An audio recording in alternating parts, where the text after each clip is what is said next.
So today I wanted to take a look at a list that I've been sort of mulling over a little bit. So these are the top 5 storylines that I see moving into the 2023 season. These are the ones that I'm sort of most excited to see how they play out. But before I get into my list, shoot a comment down below and let me know what your list looks like. What do you think are the big storylines? What are you most excited to see play out in the NFL season in 2023? So with that in mind, starting off, we'll do a countdown here. We'll keep it fun here.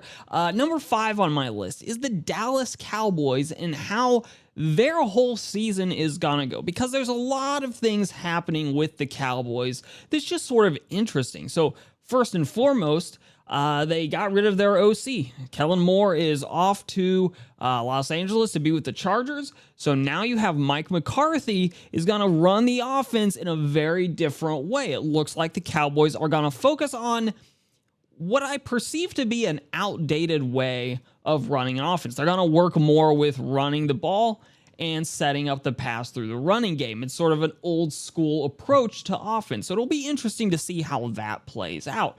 Additional to that is if things don't go well for the Cowboys, it will be fascinating to see how long Jerry Jones sticks with Mike McCarthy.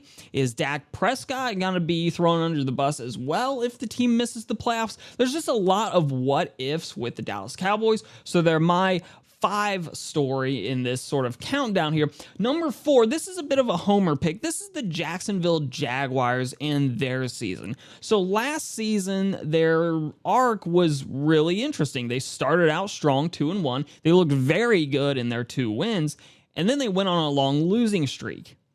And then they followed that by winning almost all of their final games to sneak into the playoffs. Obviously, they had the huge comeback against the Chargers.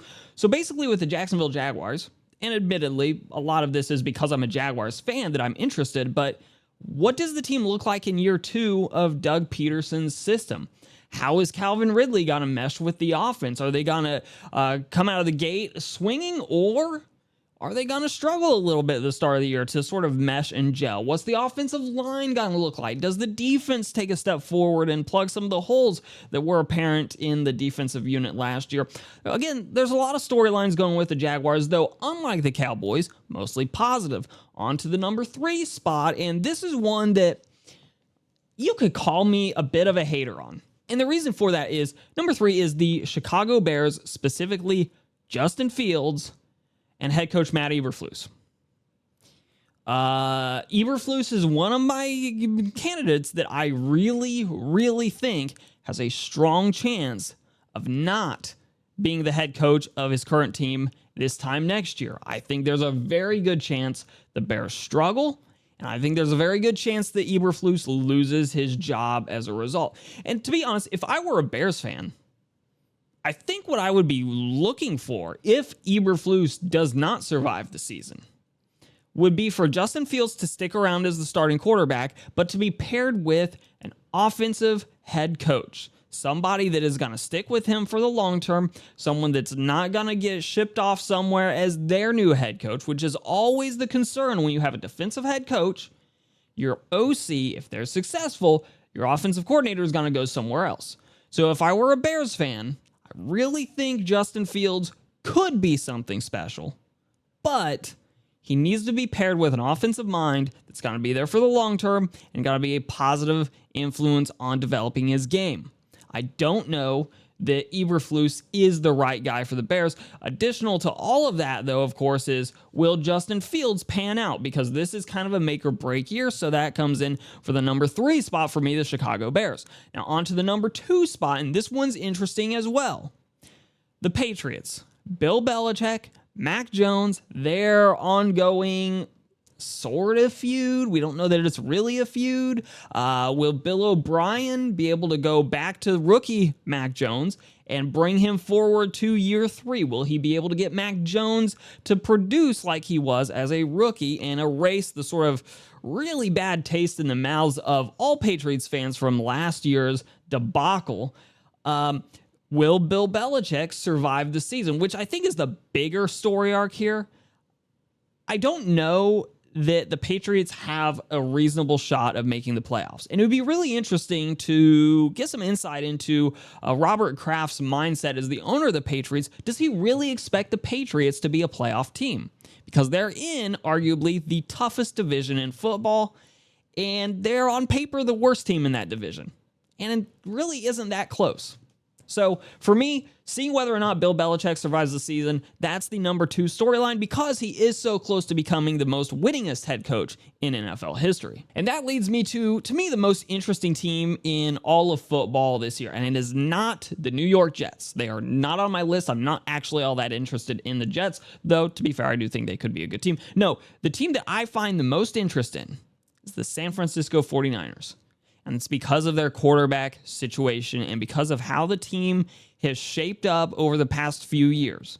Obviously, Jimmy Garoppolo could not stay healthy. He's now been kicked down the road. Brock Purdy, Mr. Irrelevant, set the world on fire until he had a major injury in the playoffs, NFC Championship game. So now you have a scenario where you have Brock Purdy, who is the incumbent starter, and by all accounts seems to be like he will be the starter if he's ready for week 1. You have Sam Darnold, former first-round pick, and then you have Trey Lance, which the team gave up a lot to go get, but the team seems willing to move off of Trey Lance in favor of the last pick of the NFL draft. So the reason this is so interesting to me, other than all of the draft capital that's tied up in Trey Lance and the former first-round pick in Sam Darnold, it'll be interesting to me twofold with Brock Purdy, if not threefold. Can he recover from the injury and be truly ready to go?